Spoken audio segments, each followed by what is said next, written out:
స్వాతంత్ర్యం వచ్చినప్పటి నుంచి ఇప్పటి వరకు ఉమ్మడి ఆంధ్రప్రదేశ్, తెలంగాణలో ఏర్పాటు తర్వాత కూడా బీసీల సీఎం పీఠం అందరి ద్రాక్షలా మారింది.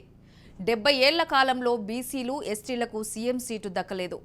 రాజకీయ పార్టీలు కూడా ధనబలం ఉన్న అగ్రవర్గాల వారికే అగ్రతాంబూలం వేస్తూ వస్తున్నాయి. సహజంగానే మిగతా వర్గాలు కూడా సీఎం సీటును ఆకాంక్షిస్తూ రాజకీయాలను ప్రభావితం చేస్తున్నాయి. అయినా ఇప్పటి వరకు రాజ్యాధికారం చేజిక్కించుకోలేకపోయాయి. తెలంగాణ ఏర్పాటుకు ముందు తర్వాత పరిణామాల్లో ఆయా వర్గాలకు సీఎం సీటు ఇస్తామని అంటున్నా దక్కుతుందా? ఆశలు ఫలిస్తాయా? అడియాసలే అవుతాయా? గతంలో ఏ వర్గాలు సీఎం సీటు దక్కించుకున్నాయో చూద్దాం. భాషా ప్రతిపాదికన దేశంలో తొలిసారి ఏర్పడిన రాష్ట్రం ఆంధ్రప్రదేశ్. 1956 నవంబర్ 1న ఆంధ్రప్రదేశ్ ఏర్పాటైంది. ఆనాడు రకరకాల చేతి వృత్తులను కలుపుకున్న తర్వాత రాష్ట్రంలో బీసీల సంఖ్య 51%గా ఉంది. పెద్ద కులాల వారి సంఖ్య 32% కాగా ఎస్సీ, ఎస్టీలు 9%, ముస్లిం, క్రిస్టియన్ మైనార్టీలు 8%గా ఉన్నారు. అంటే కొత్తగా ఏర్పడిన ఆంధ్రప్రదేశ్లో బీసీలు సగానికంటే ఎక్కువ మంది ఉన్నట్టే కదా. కానీ రాష్ట్రానికి మొట్టమొదటి ముఖ్యమంత్రిగా నీలం సంజీవరెడ్డి నియమితులయ్యారు. 1956 నుంచి ఆంధ్రప్రదేశ్ 2గా విభజించే వరకు సుమారు 16 మంది ముఖ్యమంత్రులు రాష్ట్రాన్ని పరిపాలించారు. అయితే ఈ 16 మంది ముఖ్యమంత్రుల్లో ఒక్కరు కూడా బీసీ నాయకుడు లేరు. ఒక్కరు తప్ప అందరూ ఆధిపత్య కులాలకు చెందినవారే. ఆ ఒకే ఒక్కడు దళిత మచ్చలేని నాయకుడు దామోదరం సంజీవయ్య. ఆయన కూడా 2 ఏళ్లు మాత్రమే పదవిలో కొనసాగారు. 15 మంది అగ్రకులాలకు చెందిన ముఖ్యమంత్రుల్లో 10 మంది రెడ్లు కాగా 2 కమ్మ, 1 బ్రాహ్మణ, 1 వెలమ, 1 వైశ్య.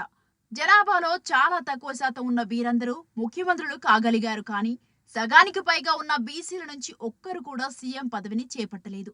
ఆంధ్రప్రదేశ్ ఏర్పడిన తర్వాత రాష్ట్రం 2గా విడిపోయే వరకు అంటే 58 ఏండ్ల కాలాన్ని పరిశీలిస్తే 2-3 సార్లు బీసీ నాయకులు ముఖ్యమంత్రులు అవుతారనే ఆశలు రేకెత్తాయి. కానీ అగ్రకుల నాయకులు ఆధిపత్యంలో బీసీ నాయకులెవరూ సీఎం కాలేకపోయారు. ఉదాహరణకు 2004, 2009 అసెంబ్లీ ఎన్నికల సమయంలో డి శ్రీనివాస్ పీసీసీ అధ్యక్షునిగా ఉన్నారు. ఆయన సీఎం అవుతారేమో అని అనుకున్నారు. కానీ డి శ్రీనివాస్ ను పక్కన పెట్టి వైఎస్ రాజశేఖర్ రెడ్డి సీఎం అయ్యారు. ఇలా సీఎం పదవి దక్కని బీసీ నాయకులు చాలా మంది ఉన్నారు. ఆధిపత్య కులాల నాయకులకు పోటీగా బీసీలు రాజకీయంగా ఎదగకపోవడానికి ముఖ్యమైన 3 కారణాలు ఉన్నాయి. మొదటిది అర్ధబలం. చేతి వృత్తులు చేసుకున్న బీసీలు రోజుకు 18 గంటలు వారి వారి కుల వృత్తుల్లో నిమగ్నమై ఉండవలసిందే. లేదంటే వాళ్ళ సంసారం ముందుకు సాగదు. అందుకే బీసీలు 100% మంది యావరేజ్ స్థాయిలోనే ఉండిపోయారు. ఈ రోజుల్లో రాజకీయాల్లో రాణించాలంటే కోట్లు ఖర్చు పెట్టగలిగే స్థితిలో ఉండాలి. ఒకరు ఎమ్మెల్యేగా గెలవాలంటే 5-6 కోట్ల రూపాయలను ఎన్నికల్లో ఖర్చు పెట్టగలగాలి. అంతేకాకుండా మరో 5-6 కోట్లు అధిష్టానానికి పార్టీ ఫండ్ కింద సమర్పించుకోవాలి. అందుకే ప్రస్తుతం ముఖ్యమంత్రులు మొదలుకొని ఎమ్మెల్యేల వరకు దాదాపు అందరూ కోటీశ్వర్లే ఉన్నారు. రెండవది బీసీలంటే ఉన్న చిన్న చూపు. ఇప్పటికే గ్రామీణ ప్రాంతాల్లో బీసీల గురించి పెద్ద కులాల వారిలో ఉన్న చిన్న చూపు పోలేదు. బీసీలంటే ఇప్పటికీ చేతి వృత్తులు చేసే వారిగానే చూస్తున్నారు. వీరికి ఎందుకు రాజకీయాలనేది అగ్రవర్ణాల నాయకుల ఉద్దేశం. మూడవది బీసీలో ఐక్యత లేకపోవడం. బీసీలను ఐక్యంగా ఉండనివ్వరు అగ్రకులాల నాయకులు. ఎప్పటికప్పుడు బీసీల మధ్య చిచ్చు పెడుతూనే ఉంటారు. అందుకే 100 ఇండ్లు ఉన్న గ్రామంలో 50 ఇండ్లలో ఉన్న బీసీలు సర్పంచ్ కాలేకపోతున్నారు. కానీ 2-3 ఇండ్లలో ఉండేవారు సర్పంచులై పెత్తనం చెలాయిస్తున్నారు. ఇక 2 తెలుగు రాష్ట్రాల్లో బీసీల రాజకీయ స్థితిగతుల గురించి తెలుసుకుంటే తెలంగాణలో దేశంలో మరే రాష్ట్రంలో లేనంత అధిక స్థాయిలో బీసీలు ఉన్నారు. మొత్తం రాష్ట్ర జనాభాలో బీసీల సంఖ్య 56% పైనే. అన్ని రాజకీయ పార్టీల నాయకులు ఇప్పటి నుంచి 2023లో జరిగే ఎన్నికలపై దృష్టి పెడుతున్నారు. 3 ప్రధాన పార్టీలు తమదే అధికారం అని బహిరంగంగా చెప్పుకుంటున్నాయి. మొదటగా అధికార టీఆర్ఎస్ పార్టీపై ప్రజల్లో వ్యతిరేకత పెరుగుతున్నా ఓ 6 నెలల ముందు ఆకర్షణీయమైన పథకాలు ప్రవేశపెట్టింది.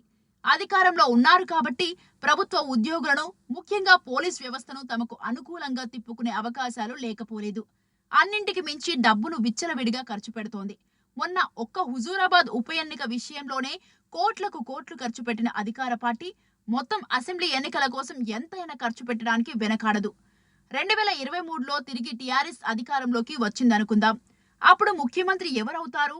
BC CM కాగలరా? కలలో కూడా కాలేరు. తిరిగి కేసీఆర్ సీఎం కావచ్చు, లేదంటే కేటీఆర్ కావచ్చు. అంతేకాని బీసీలకు మాత్రం ఛాన్స్ ఉండదనే విషయాన్ని కేసీఆర్ వైఖరి స్పష్టం చేస్తోంది.